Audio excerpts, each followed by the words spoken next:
કેન્દ્રીય ગૃહ અને સહકારિતા મંત્રી શ્રી અમિતભાઈ શાહ તથા મુખ્યમંત્રી શ્રી ભૂપેન્દ્રભાઈ પટેલની પ્રેરક ઉપસ્થિતિમાં દૂધનગરી આણંદ ખાતે સહકાર સંમેલન સંપન્ન. સહકારી પ્રવૃત્તિને પીપલ, પેક્સ, પ્લેટફોર્મ, પોલિસી અને પ્રોસ્પેરિટીના આધારે સમગ્ર દેશવ્યાપી બનાવવા શ્રી અમિત શાહનું આહવાન.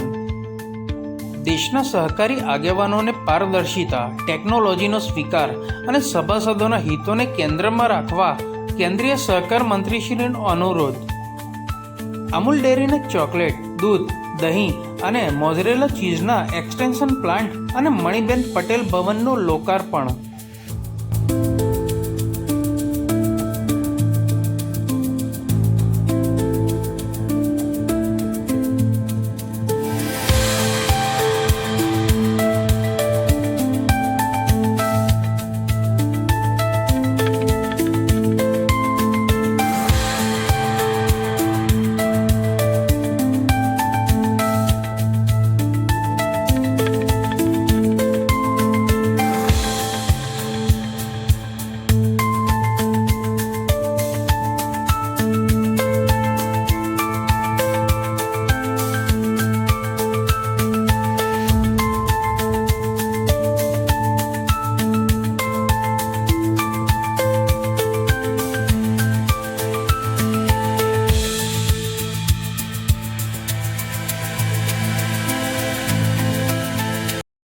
અને આપણા લોકલાડીલા ગૃહમંત્રી શ્રી અમિતભાઈ શાહના નેતૃત્વમાં આ મંત્રાલય દ્વારા સહકારથી સમૃદ્ધિનો મંત્ર સાચા અર્થમાં ચરિતાર્થ થઈ રહ્યો છે.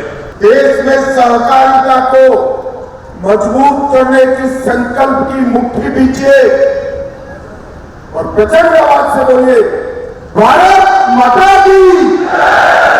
हर रोज परिश्रम कर कर दूध भरती है, 80,000 करोड़ का टर्नओवर है.